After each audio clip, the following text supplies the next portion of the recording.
Welcome to the Your Desired Success Foundation Mastermind, all about paying it forward with the golden rule, which is do unto others as you would have done unto you. Now, this incredible man that some people may not know of, but many people will know of, is called Napoleon Hill. He's the author of the world famous book, Think and Grow Rich. Now, the reason why it's advised we come together and share our knowledge and our experience with each other is because Napoleon said, it is the principle through which you may borrow and use the education, the experience, the influence, and perhaps the capital of other people in carrying out your own plans in life. It is the principle through which you can accomplish in 1 year more than you could accomplish without it in a lifetime if you depended entirely on your own efforts for success. So what this is focusing on is collaboration over competition. Let's support each other towards the success that we desire and we truly do deserve. So if you'd like to start us off, Carly. The purpose of the Mastermind is to share our value and connect with like-minded people in order to create wealth in all areas of our lives. We are here to inspire and challenge each other to reach goals and exceed goals. Each member is committed to their own success as well as success of every member of the group. We are committed to meeting in person or virtually for 1 hour every week. We are present. There is no multitasking or distractions during meetings. We are collaborative. We listen without interrupting, lecturing or judging. We celebrate each other's success without jealousy. We are honest and participate by giving thoughtful feedback. We are open and listen to different perspectives without being defensive or offering excuses. We trust fellow members enough to share fully. We are focused, but we also think it's important to have fun during meetings. We are real and authentic. This is a no bullshit zone. We allow ourselves to become completely aligned with each other and the high forces, one mind, one soul, one love.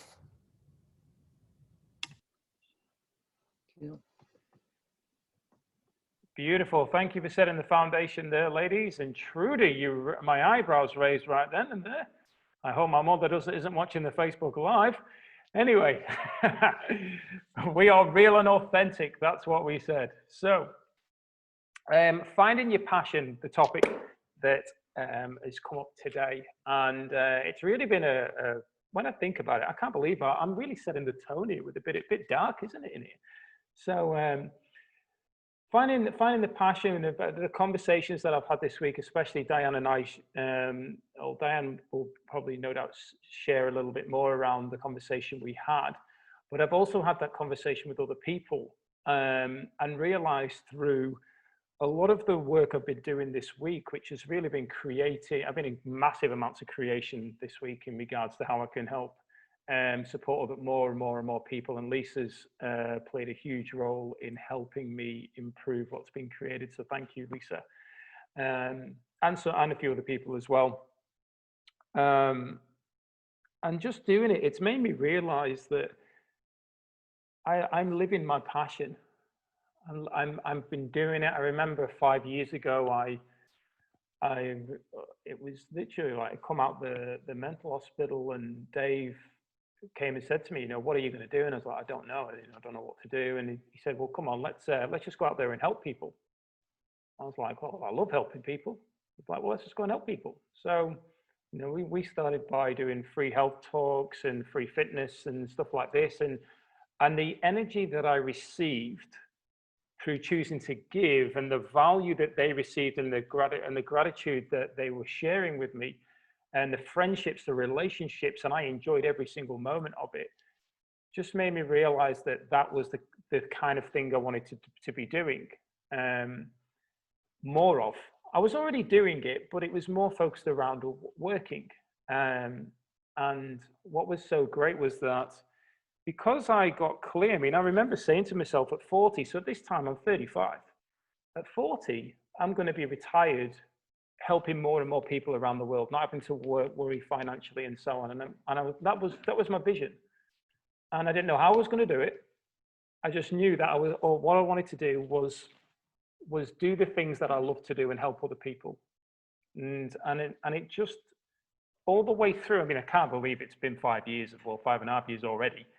But all that through that time, or 5.5 years, yeah. So it must have been 34. So through that time, I've witnessed my own growth, and when I look back, it's all been through living in a state of passion. So for me, it was being of service to others. It was personal growth. It was helping people move forward in the business. It was helping myself move forward to learn and to grow, and then share that wisdom, that knowledge with other people. And it turned into a financial asset for me. So my own personal growth and my desire to connect and support others turned into a financial asset. So every day, when people have said to me, and people have asked me this question, have you ever thought about quitting? Why would I quit on doing what I love? Like, it isn't a job to me. It isn't work. It's actually me being. That's the only way I can explain it. So, and I know that for some people it's kind of hard, and they're like, well, that's all right for you, Martin, but what about me? And I think what a lot of us tend to get caught up in is the employee mindset, where we're focusing on, well, I have to go and trade time for money. I have to do something and then somebody pays me for it. And it's through a lot of the things I've listened to, and especially since we've been diving into the universal laws, I've realized that money doesn't come from a boss. It comes through a company, and it's all around us, and it's just waiting to come into us based on the service, the value we're prepared to give. And when we're in a state of gratitude and appreciation for what we're doing, as well as receiving, more and more comes in. So I'd love to hear from each of you in regards to, have you found your passion? Are you living it? Or have you been able to monetize it from a place of receiving? Because obviously you're giving your value. Is there anyone who doesn't know what the passion is? Is there anyone trying to figure it out? Please feel free to share. The floor is yours, ladies. Well, I'll jump in because I'm quick. First of all, Martin, I don't know, and this is up for debate, do we find our passion, or does our passion find us?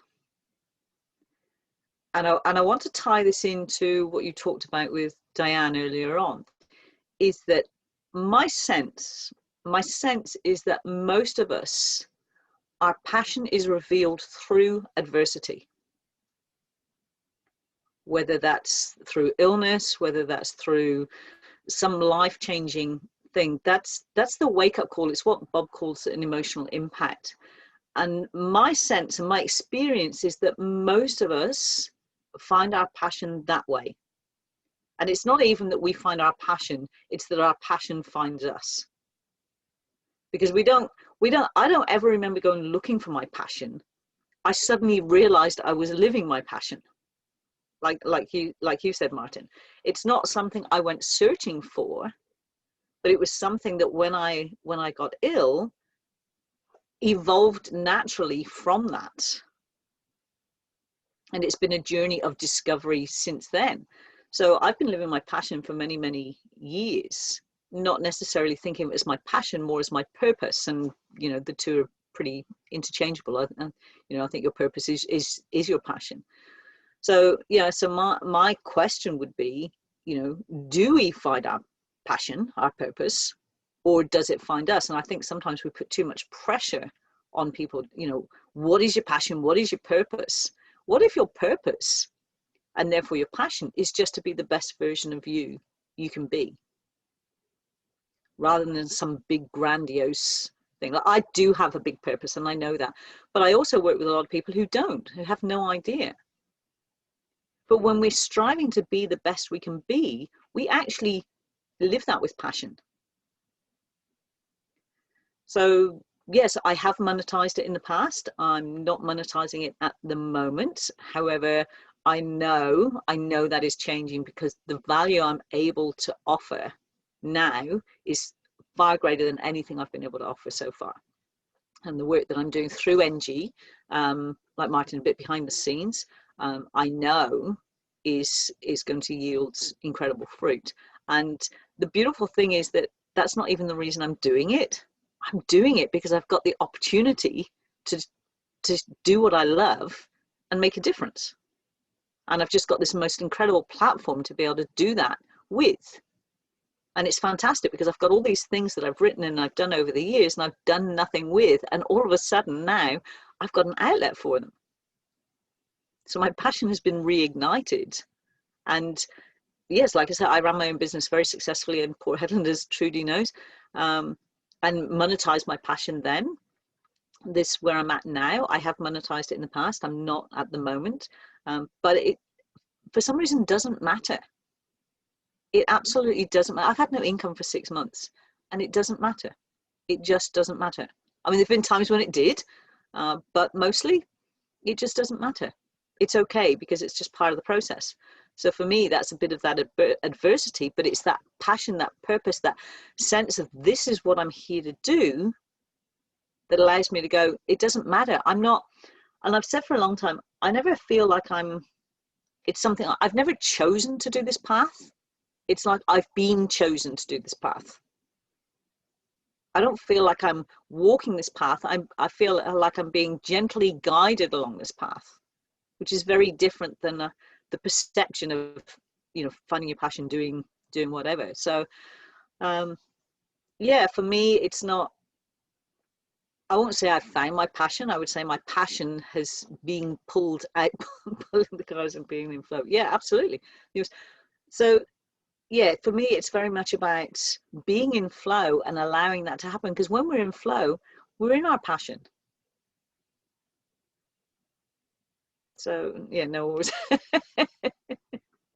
yeah. So, anyway, that's just my thoughts about this.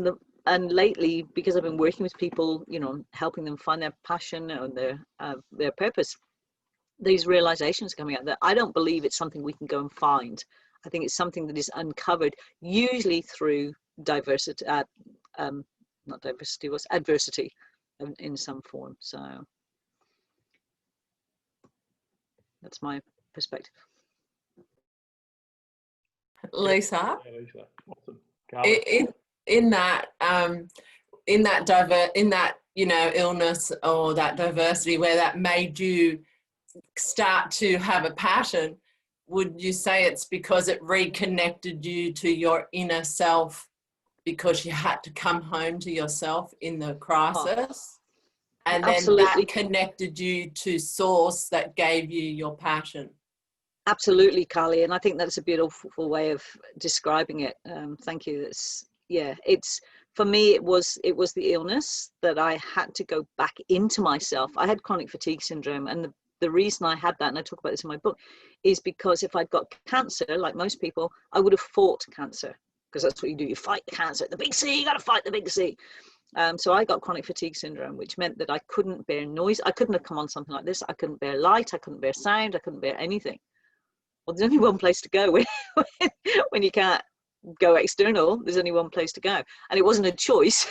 it wasn't even a guiding. It was a slap around the back of the head, because it was like, you're not listening to me. And the slaps just got bigger and bigger until I got to chronic fatigue, and it was just okay. I'm gonna make you listen. I'm gonna wake you up. And it was the best gift I ever had, and I got the lesson very, very early. I recognized that it had nothing to do with the illness. It was about the way I was living my life, which was not congruent with who I was. Thank you, Callie.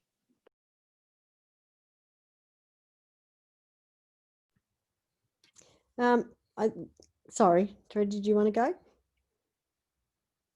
go? Okay, so Martin's obviously been alluding to a conversation that him and I have had this week, and that's sort of centered around the work that we're doing in the Gold Star Mastermind on the compensation. And it was, listening to Bob Proctor. I was doing that at work while I was doing other things, which is not always a good idea. But when he asked those questions about what we have to offer, and then, us being the best, and then, what was the third one? Being indispensable, basically, getting to that level. it really, really triggered me. And probably because I didn't have that time to go and research it deeper, but lots and lots of stuff started coming up, and it was just like, well, what do I have to offer people? I don't have, other than, you know, I've worked for the last 30 years in business. Outside of that, I don't, you know, I want to take my life outside of the business realm, but what have I got to offer? Like, I don't have any courses up my sleeve. I don't, you know, like, you know, some of you guys are coaches and that, and I was comparing myself to what I'm seeing from all of you and thinking, well, I don't have anything. So, and I know, you know, it's probably not the right way to think, but that's where I was. I was absolutely in that mode, and that's where I normally go. And I would normally just have walked away and gone, oh, well, I'm just not going to turn up to these calls because they're not going to notice me being gone, and that will be it. And something for 2 hours kept telling me, message Martin, message Martin. So I did message Martin, and I said, if you've got a few minutes, you know, can we have a chat? You know, this has triggered me. Anyway, Martin was busy, but I was actually okay with that, because he said, look, you know, at the moment I'm doing this, this and this, you know, can we talk later in the week? And I was actually okay with that, you know, because for me, the biggest thing was actually just making that step to actually talk to someone, you know, or to put it out there. And just knowing that I'd done that was enough for me at that very moment. Like, it was like, okay, I'm still in the game. I'm not going to go anywhere yet because I've reached out to Martin, so I can't now. But then he said, let's have a 5-minute call, which turned into a 1 hour call, because 5 minutes never happens when you're talking to Martin or me. It's not just you, Martin, I'm just as bad. But yeah, so, you know, we had a chat around that. And I mean, one of the questions he asked me, one of the first questions is, you know, what attracted me to him, as in, you know, to join up based on that. And when I really looked at it, it's not because of any of his credentials at all. It's because I've watched him grow over the time and become the person he has. And I feel that trust and I feel he has something to offer. And it's not around, you know, whether he's a coach or, you know, or any of his business stuff. It's just the energy that he puts out there that makes you feel like you can go to him, you know, and I want to help him grow, and I would hope, you know, and hopefully he'll help me grow. So, you know, that kind of did have a little bit of a shift in me. We talked about many other areas. But I suppose coming away from that, I end up reading the book portion of it, which actually brought quite a bit of clarity, which I'll probably speak about in the next call anyway. But yeah, when Lisa, when we talk about passion, when you talk about whether, you know, it's not something we can manufacture, but when I look back over my life, I've always been at my happiest when I've been able to help people in anything, you know. It's not pigeonholed to just nutrition or you know, one field. Sometimes it could be about their relationships. Sometimes it's just someone to hold space for because they're having a moment. And, you know, and whilst, and I suppose that's why I love my job. I don't love my job as in the stuff I do in a way because of the variety, but I love connecting with people. And I think that's, you know, and that's where I kind of went, well, you know, what I probably need to mastermind is that connecting with people. And, you know, and I can do that through here with the masterminds and keep growing myself. And so, you know, it's taking that step back for me. There is a financial thing that I want from the end, you know, of all this, for a retirement plan for myself and my husband. And I don't want to just stop work and do nothing. So I want to be able to plan something out now that where it just sort of, I just slide into it. But, you know, I've been through lots of trauma in my life, with my brother being in a coma for 9 weeks after a motorcycle accident, and being part of his rehab, being a support to my mum and my dad through that, doing long days, crashing like I've done now with colds and flus, because, you know, my adrenals are running at an exorbitant rate for so long, you know, and now we've gone through Dad's journey. So the power of being a team in surviving those things is really, really important. But I've tended to like I will give that to everyone else, but I find it very hard to let people in on me and what's really going on with me. I put it out about, okay, what's your problem? Let's solve your problem. And not even really looking at if I have a problem or not, or I don't have a problem. So yeah, I think I've worked out that my passion is definitely going to be helping people in whatever capacity that looks like. And I don't know what that looks like yet. And we'll just see where it grows. Great share, Diane. Thank you. I think there's very much, again, this is an observation that I've made over the years of myself and the clients, but the busier we are dealing with other people's stuff, the more of our own we need to go into. And it looks like you're almost at that point now, Diane, where it's like, okay, I've got, you know, you're getting the illness, you're getting the slowdown, you're getting the, okay, let's go into it. And you've got the awareness now that this is your time to actually go in and explore you and give you what you need, because we cannot give from an empty cup. Yeah. And that, especially as women, this is what we do. You know, we put ourselves on the back burner and we give and we give and we give. But if you've got an account, a bank account, and you keep spending and spending and spending and spending without putting any money in, you're going to get overdrawn pretty damn quickly. So I'm excited for you, Diane, because what I see is that you really are on the cusp of that. I don't want to say breakthrough, but that understanding, that coming home, as Kylie said, coming home to yourself. And that's where I see you're at the moment. And that's beautiful. And, you know, you have the support here. You have everything you need to come through this journey with ease and grace. So congratulations. Thank you, appreciate that. And one of the things I did, one reflection I've had today is that it's easy for me to walk away and not grow myself because my family don't need me to. They're happy with me where I'm at. So it's, you know, like I get so far and I want to do something and then they go, you know, they don't care whether it worked or it didn't work or anything else like that. They just like, it's okay, you know, like they're still here for me in that. So it's easy to make that excuse to go, oh, well, if they don't need me to be that, then why am I allowing myself to go through this trauma of all this stuff?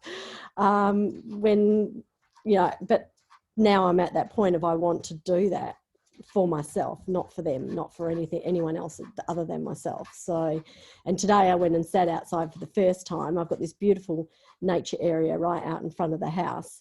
And, you know, I've lived here for nearly 10 years and never, I mean, we walk around it, but I've never just gone and sat outside. And I spent 15 minutes and just realized I just could not shut myself down at all. The brain was just buzzing the whole time and just wouldn't, there was no quietness. It was the longest 15 minutes of my life.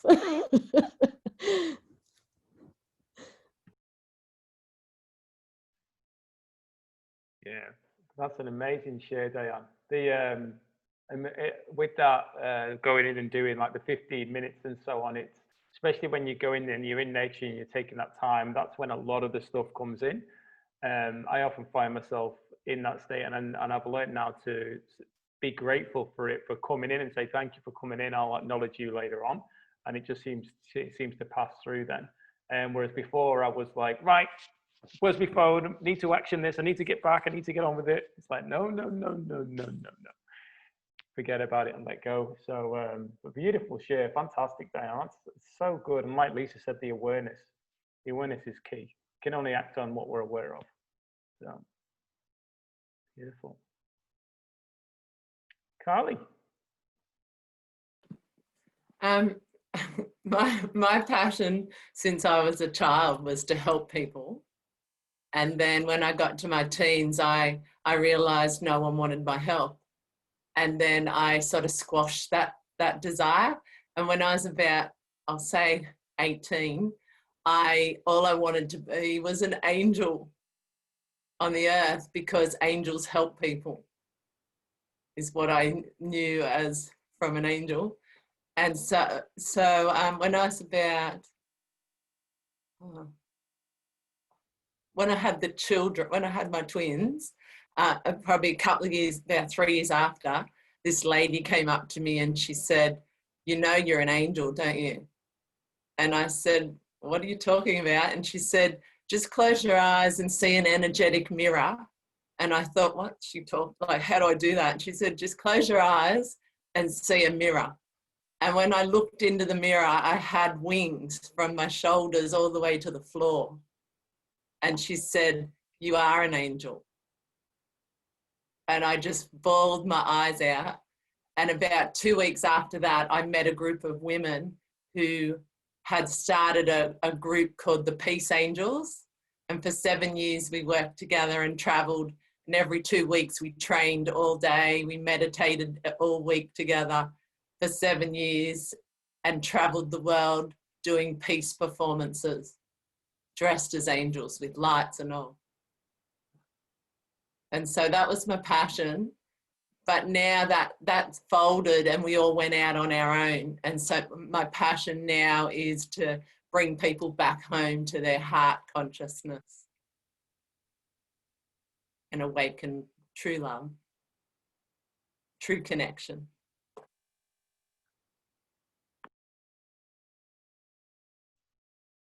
That's so amazing, Carly. Trudy. Sorry, I'm back. Yeah, sorry. As some of you know, I look after a hotel here in India, and I just had guests arriving that were supposed to call me before they arrived, but they never do what they're told. So I missed a fair bit there. But yeah, for me, similar to what Lisa was sort of saying about, you know, finding the passion or having the passion and the purpose. So for me, with all the personal development work I've done, I've just realized that, you know, I'm a minimalist, that you get one life, so you live it the best you can.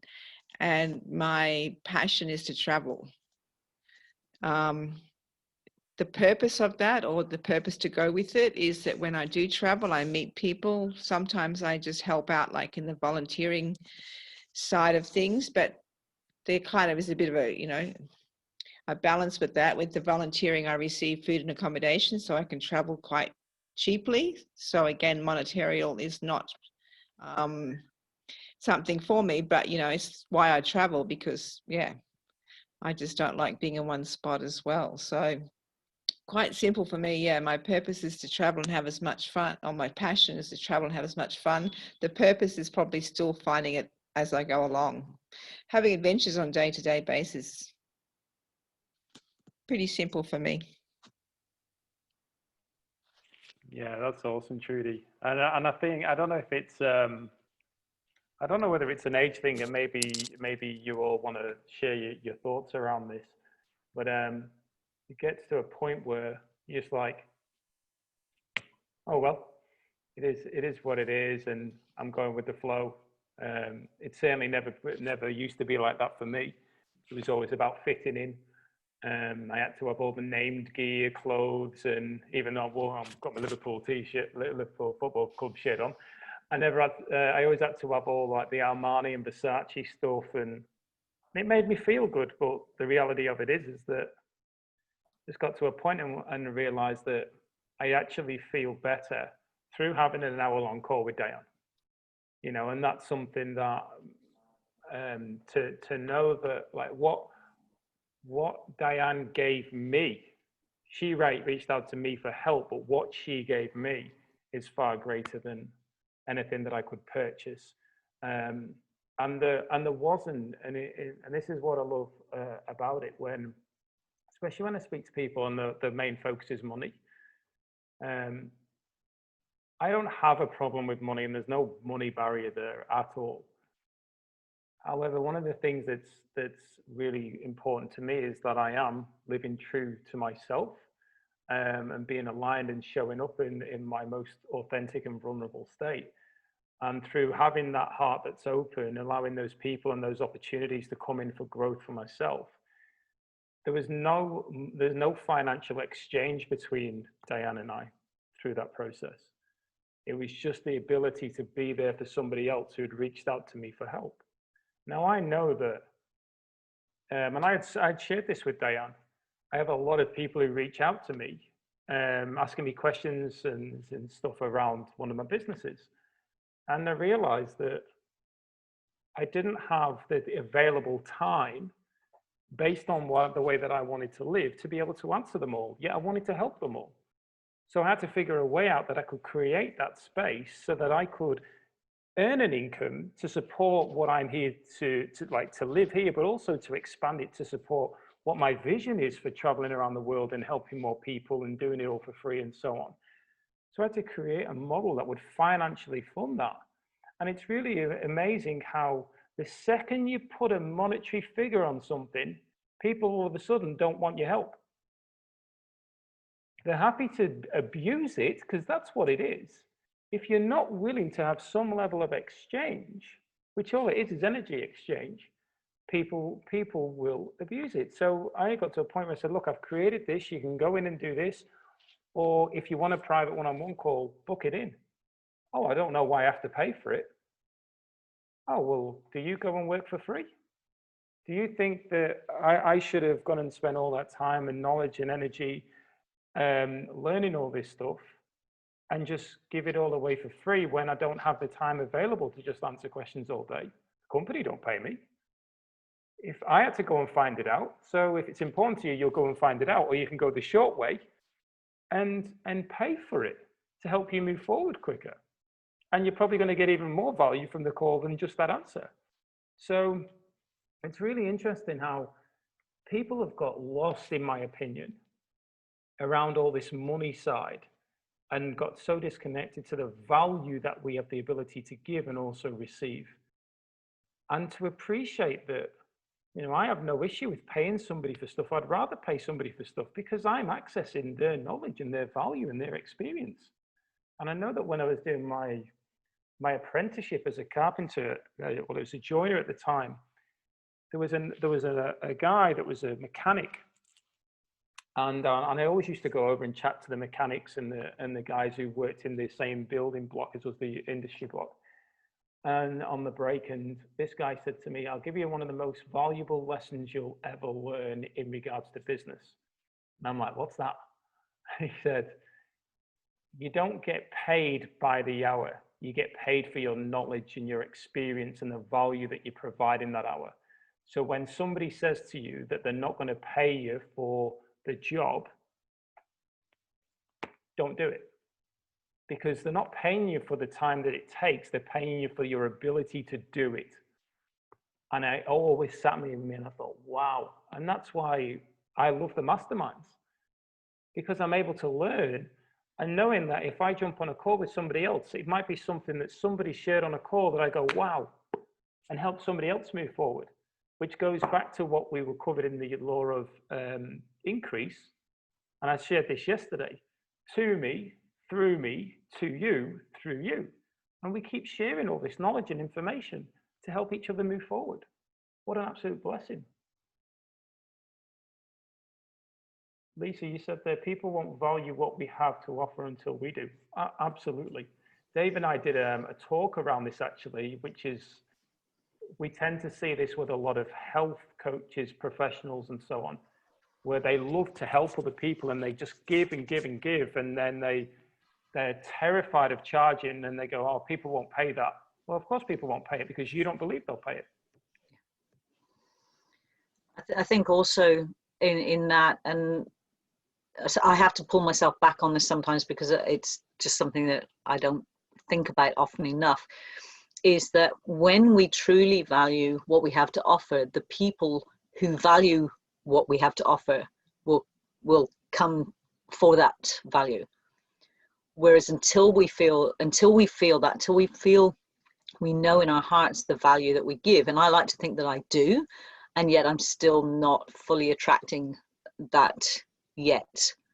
So I know that I still have work to do on my belief around my value before I truly get to that point where I'm fully attracting the people who do value what I have to offer. And that, I have to say, that has increased, that has improved dramatically since I've been with NG and doing the masterminds and stuff, and actually seeing, for me it's been really powerful, because seeing things that, you know, I say, oh yeah, I've got lots of value, I've got lots of experience, I've got lots of value. I had imposter syndrome for many years, and it still flares up, it can still catch me out. Like, who do I think I am? But what I've noticed is, particularly over the last few months of being with NG, is that when I have something to say, it actually is received as valuable. And that's something that was like, whoa, okay. And it's things, and I think we all do this. We know what we know, we do what we do, and we don't think of it as being special or anything above average, because this is just what we do. And yet what we do is incredibly valuable to somebody else. And I'll give you an experience. I went on a T. Harv Eker, I did his Quantum Leap program, which was 5 different workshops, 5-day workshops. And we went to Malaysia, and we had one called Enlightened Warrior Training. And it was every day we did something different. So it was like outward bound type stuff. There was mental stuff. There was a sweat lodge. It was designed to push us out of our comfort zone in every area, every aspect of our lives. And we got to the end, and there was some pretty intense stuff there, and people going, oh my God, I've never done this before. Oh, I've never done this. I've never done that. We got to the end, and there wasn't a single thing that I hadn't done, or something with the same impact that I hadn't done out of this event. And I went, wow, I have lived a freaking awesome life and not realized it, because I just do what I do. But when I looked at what everybody else, how they were experiencing all these things, it was like, they were just absolutely, I mean, we did things like bend a rebar through our throat. So 2 of us, a rebar, you know, the metal rebars they use for building. Yeah, there's the twirly metal bars. And we had 2 of us put one end there and walk into each other and bend it. I don't need to do a fire walk.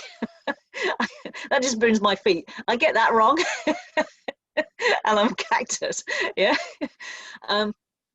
But I had also already done, because I'd done Harv Eker's thing earlier on, where we broke an arrow, where somebody held an arrow and we broke an arrow. Doing the same thing. You put the arrow there and you walk into it and it breaks. So I'd done something like that. We did one where we had to make somebody faint, but the idea was that you didn't faint because you sent so much love to them as they were trying to make you faint. As a kid, I did judo. We regularly would have these sessions where you'd make us pass out so we could see how quickly we recovered and all that sort of stuff. And it was just like all these things that most people are going, oh my God, I've never done anything like this. I had done I had just done everything that we'd done. I'd done in some form or another. It might not have been exactly the same way, but the result had been the same. And it was like, holy moly. Because I didn't think that I'd lived a particularly exciting life, or variety is not the word I'm looking for, but an adventurous life. And yet it was. And when I wrote my book, the feedback I got before I'd even written it, before it was even published, was like, wow, I do have something to offer here. But even then, it still takes time for that to and it's only, like I say, the last couple of years I've started to settle into, and becoming a crone has been awesome, because I'm really just so comfortable in that position of being, okay, I've earned this spot. I've earned it. And I do have something of value to give, but it's taken a long time. Well, what I wanted to come back to was, we were talking earlier on about the passion, and there's scientific research that shows that when we are of service, we are fulfilled.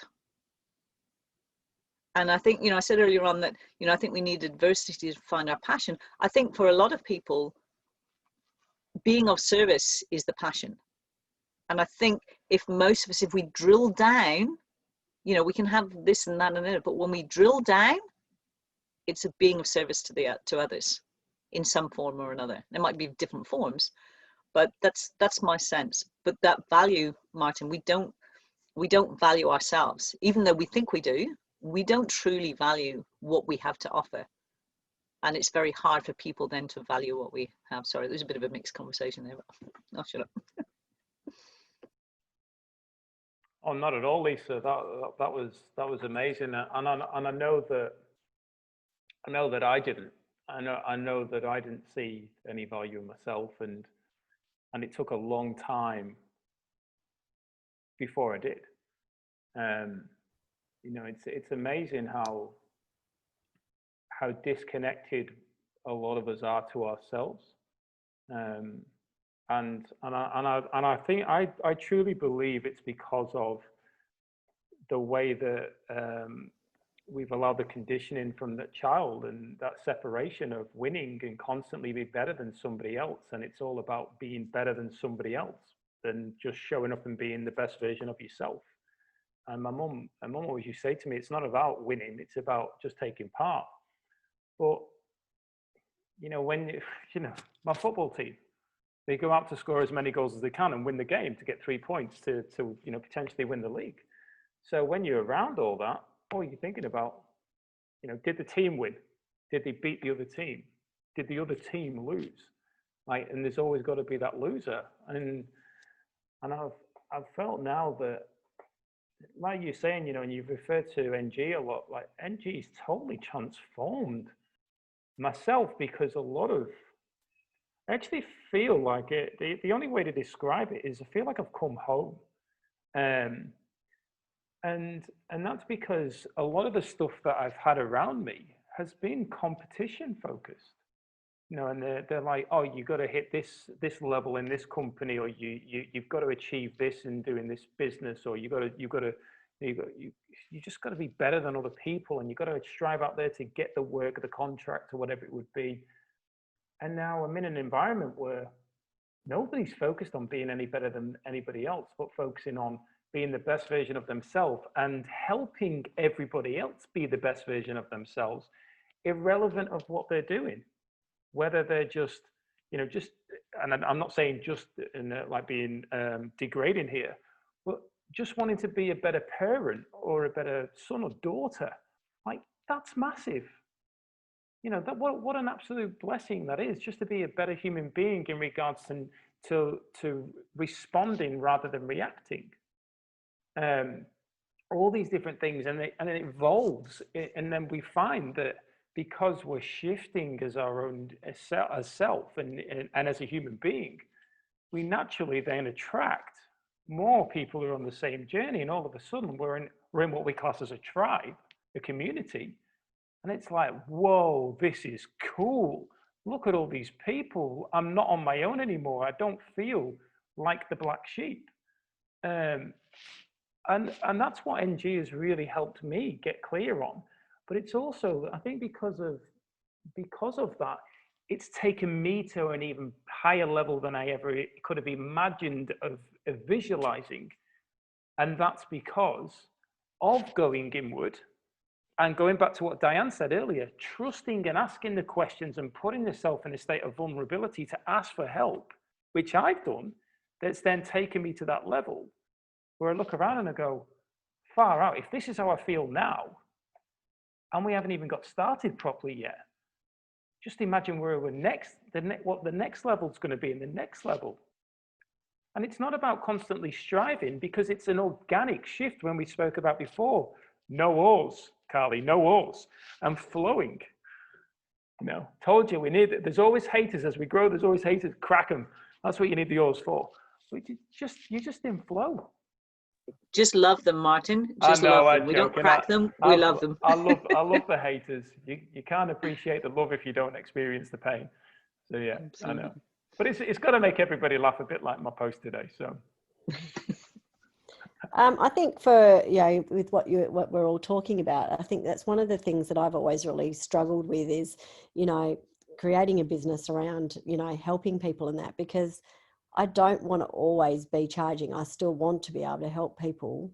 And that's where, with what you're talking about now, that's where NG becomes a big part of that too, in the fact that you can impact. And that was the other thing, is trying not to impact people. I don't want specifically to go in from working, my 7 hour day or 8 hour day, and then getting a coaching business and still being at home 7-8 hours a day, just a different environment, just talking to someone on the phone. I want to be able to impact a lot of people. So, you know, for me, it's trying to pull my knowledge together on you know, my bits and pieces of my past, and that to give value that maybe can turn into maybe the monetary side. But I want to be able to help people like we did the other day, Martin, but where it's not me on the phone to you every single day and expecting not to pay.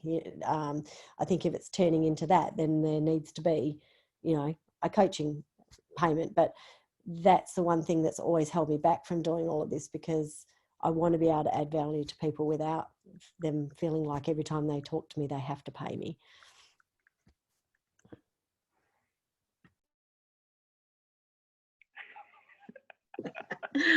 I'll give you mine, Martin. We'll do a straight swap. Diane, you've probably seen there that I was taught very early on, because that was my passion. My original statement for my business, my mission in my business, and it took me years to realize why it was holding me back, was to provide healing for anybody who needed it, regardless of financial status. Talk about putting a cap on it. It took me years to realize it. But I had a friend who was a very successful, she was a Telstra businesswoman winner for WA. And she said to me, how on earth are you going to help those people who need your help if you don't charge those who can afford it? And it turned my business around. I suddenly became the most expensive in town. I moved straight into the high quality quadrant, so I had to work less with higher quality clients so that I could give more time to those who needed it. But it was a huge mindset shift that I had to go through to do that, because I just wanted to help everybody. You know, this is what we do when we're healers. So we just want to help everybody. But we have to value. When we value what we do, then we are free then to give, because something that can happen is that if we're not being valued on this side and we're not bringing the income, yes, we're giving, but eventually we get what's it they call it, volunteer burnout. And what we do is we start to get resentful of the time that we're giving. And I'm sure we've done this. We've had a talk with somebody, we've helped somebody, and there's been an edge of resentment because we know that they're not paying for it. And this is something, it doesn't happen overnight. It's something that develops when you're giving and you're giving and you're giving and you're giving. Eventually you get to the point where it's like, well, where's the coming, you know, where's the balance? Because you've got to be able to receive. So the receiving is from people who value what you have to offer. And something that I also learned is that people don't value free. Yeah, you can give the best value in the world. This is why they tell you in marketing, you can give away your best material, because people will not value it. They won't follow it. One of the comments I did say to Martin when I was ready to give up the other day was, well, it was only $200, so it doesn't really matter, you know. So, and it is that, you know, but it is shifting yourself in going, well, no, it's not about the $200, it's about me. So yeah. But and that's what valuing. Yeah. Sorry. I mean, that's what I was saying before. I want to be able to help those that generally can't afford it, but I don't want to be taken advantage of, you know. So it is about finding something that I can develop that does help those that definitely can afford it. And you know, having that income there and balancing that by knowing that I'm still getting to help those few people out there that, you know, definitely are in that hole that, you know, we need to be available for them. And I think also something, Diane, that is from my experience is that, and we talk about this in NG, if there's no skin in the game, and I know sometimes it's hard because there's no skin to put in the game sometimes, but what I have realized is that often people don't value themselves enough. And I learned this because somebody said, oh, no, I can't come for an appointment next week because I haven't got any money. And then I found out that they just booked a holiday to America They were also drinking a bottle of wine do you know what I mean? The money was there, but they hadn't prioritized it. And that was another big lesson for me, was to find out where they are on their priority list before I give so much. Yeah. And it was a bit of a hard one for me, because, you know, you just want to help everybody. But when I started realizing, hang on a minute, these people are earning more money than I am. They're just not prioritizing the money on themselves. Yeah. Yeah. So there's certainly some learning to be done in that, is just looking at where people are and how they value themselves. Because if they don't value themselves, they certainly aren't going to value anything that you've got to give. And if I'm going to be giving pro bono, then I want it to be received as valuable. Yeah. Because otherwise it's a waste of my time. Yeah, it's just like having a chit chat. So I think, yeah, there's a lot to learn in the finesse, I guess, of working out where to put your time and energy. Yeah. And I learned that one the hard way. Trust me, I learned that one the hard way. So I do have experience. I do have something valuable to offer.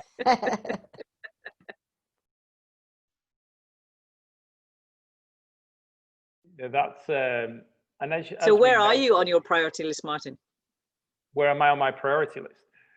Well, that's a good question. I'm a lot further forward than I was.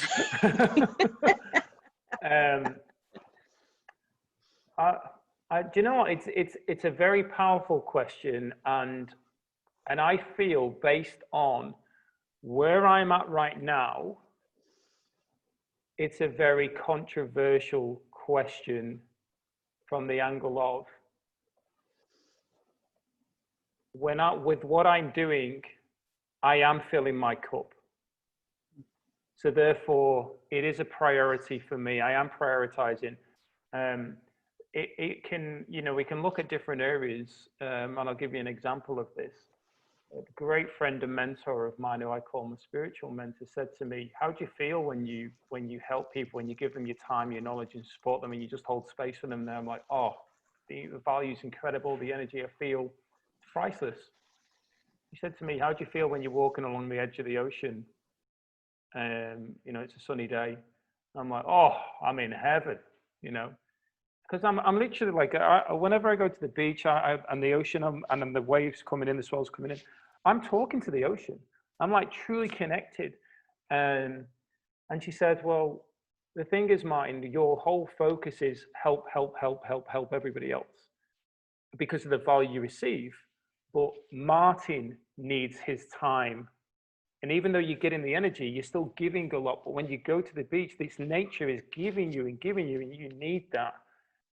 So she really helped me see that, you know, even being at the farm, like when I spoke about being in this call, my win is getting to the farm. You know, even though I'm working here, getting here is still a commitment, because I could have easily stayed in the office at home. It was easy to stay there. But then to go out and just stand down the edge of the garden and look out, which is, you know, some of you have seen the view right back over and out to the ocean and the sunset right there. It's incredible. Like, people pay a lot of money to just come and stay here and experience this. And that's the thing. I have it. And this goes back to the free taken for granted. So with that, you know, I've actually been, and it goes right the way back again to the NG. NG's changed me because of the priorities it's teaching me, the abundance game, accessing that. What's my daily actions been? If my goal is to actually see a sunset, one sunset a week, if I don't watch a sunset this week, there's a big problem, because it's happening right there in about the next hour. There's no excuse. So there's all these things that are going on, that are all aligned with me, and because of that, I'm able to tap into that. And also, I think what's really empowering is I am now more, rather than me being, and I'm saying this from a place of being humble, being viewed as a leader and people looking up to me, which I don't believe we should look up to anybody. We're all equal. I'm now surrounded by people who inspire me. So when I see them taking time for themselves and putting their goals down and doing their affirmations and the gratitude, that inspires me to go back to self and look at how I can improve, not from a competitive point, from a place of me being a better version and helping me grow. So it is a powerful question. So on my priority list, I have to say I'm pretty high. I wouldn't say I'm number one. But I mean, Beth's looking at me. Well, where do you think I am, Beth? You think? No, you should be number one. Should's a strong word, Beth. I should be number one. So, but I know now that I take the time to be grateful for myself and I love myself, where I can tell you right now, a few years ago, I didn't love myself and I didn't want to be here anymore.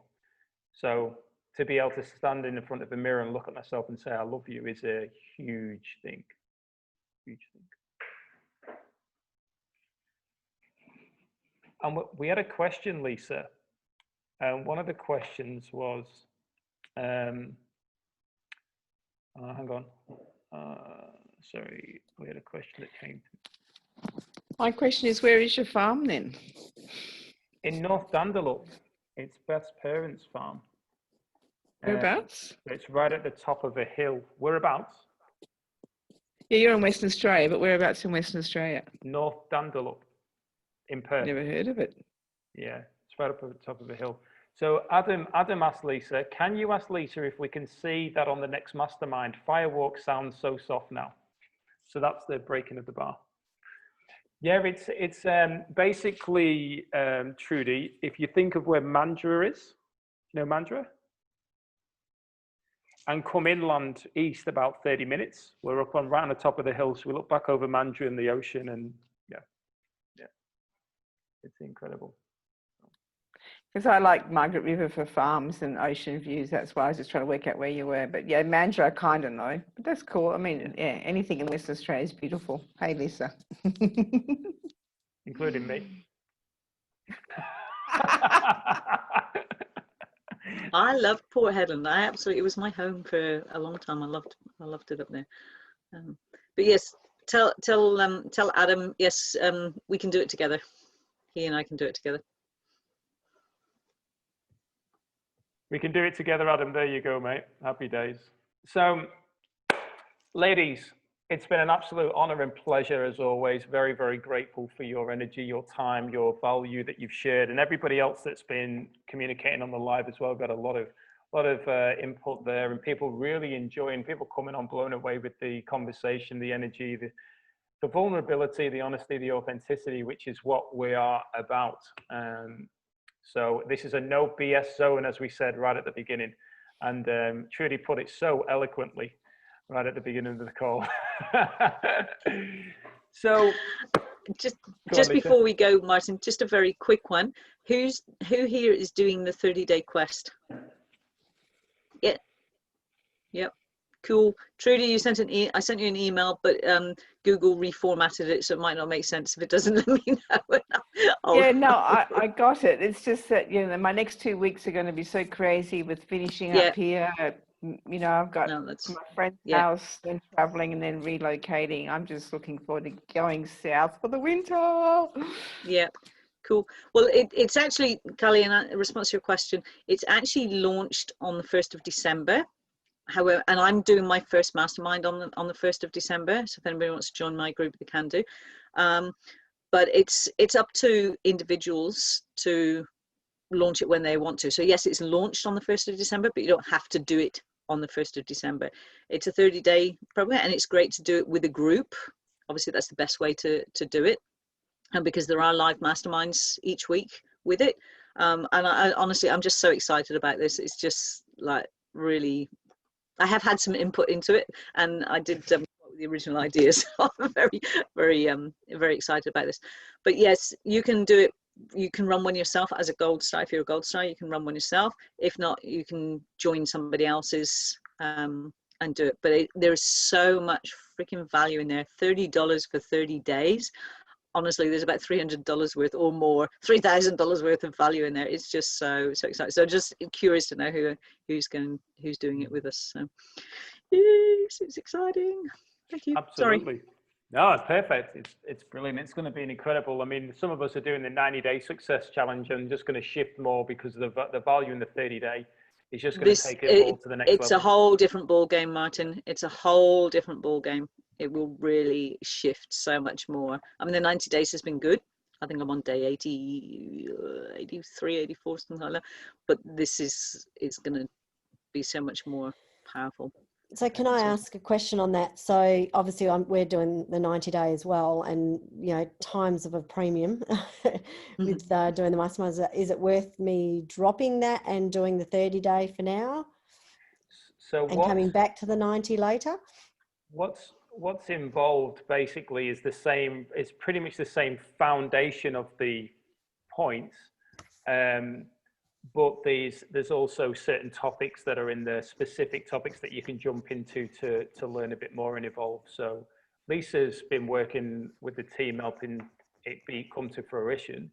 But there's more value, but I feel less time's going to be needed with it. And there's also not, like, you don't have to do gratitude for 10 minutes or visualization for 15 minutes. You can, the time's available for you to do what you want.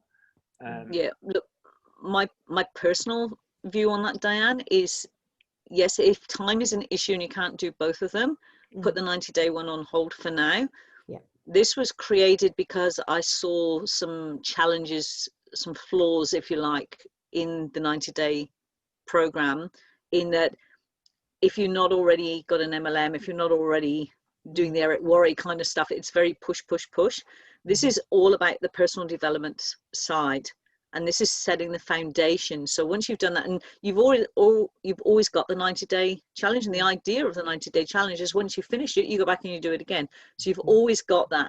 So for me, this is going to be more powerful. There also is going to be more of these. There's going to be 3 originally, I think. So one will follow on from the other if that's what you want to do. And then there will be a whole range of different ones that cover different topics. So you can come in and choose whatever works for you. But for me, this is a foundation one. This will help you when you come to when you come back to the 90-day one. This is going to give you the edge. Right. Yeah. So that's just my personal thing. And I'm not telling people don't do the 90-day one. I'm saying that if time is a premium, I would go for this one. I'm sure you're aware that sometimes you look at the 90-day one, especially on the business side, and it's like, oh, I didn't do this and I didn't do that, you know, and it can be a little bit demoralizing. Whereas this is going to really boost you. It's going to launch you. It's going to give you the solid foundation to get the plane off the ground. Yeah. That's what I need. So instead of sitting on the runway, this will get you off the ground. Once you're up in the air, then you go back to your 90-day challenge. Yeah, that's personally how I see it. Yeah, it's not, and that's exactly right, Lisa. The whole idea of the 90-day success challenge was to build the habits of success. It wasn't to get to the 90th day and go, woo, I'm perfect. I don't need to do anything anymore. It's like, no, now it continues. Now you've built those habits, you're going to just organically, they're going to happen, and you're going to wake up in the morning and do your gratitude without having to think, what was the first thing that it recommends to do? You just be in a flow. So for anybody, I noticed somebody, Diane, you said you didn't know it was available yet. If you go to your back office, you go to the menu for the abundance, hit your scoreboard, and then at the bottom it's called a challenge. That's going to change. It's probably going to be a quest or we had a big discussion on the call last night. So yeah, you go in and it gives you all the information. It shows you everything that's available in there. And this is for all free members. It's available for everybody, but it's $30 for 30 days. And I don't know how they're doing it for that. Yeah. I did notice when I was going back into the training today, and I was in that section, there was something called Quest at the bottom of it. Oh, he's changed it to Quest. I haven't been in this morning. Yeah, cool. So yeah, that will give you all the information, and you can buy it in that area. There's a buy now button in there. So yeah, it's cool. Awesome. Yeah, it's exciting. Are you running one, Martin, or are you jumping on somebody else's? I'm pretty confident I will be running something. I thought so. Yeah, there'll be something that comes up, but we'll see. Yeah. So So once again, thank you so much, ladies, for your time, your attention, all the shares. It's been amazing. Great topic, great information that was received and given tonight. So go and enjoy yourselves wherever you are in the world. Thanks for everybody that was on the Facebook Live as well and your interaction. That was fantastic. Remember, as always, if there's anybody else you believe needs to, in fact, no, let's go to the next level. Anybody else you know needs to be hearing this kind of conversation, needs to be a part of this energy, this movement. It's not really a movement. I don't like that word, actually. There's movements bloody everywhere. So just coming together, then, well, that's authenticity for you. my medical training is going, bowel movements, no. Then come and be a part of it. Don't be shy, chicken pie. Get involved, and let's really move forward together, because we're ready to receive your value and you're ready to receive ours. So, and we want you. We want you on this call. Yeah. I'll come back with my big hat and my grey hair hanging out next time. We want you. So take care, and yeah, I'll speak to you all very soon. Bye for now. Bye. See you on the Gold Star call.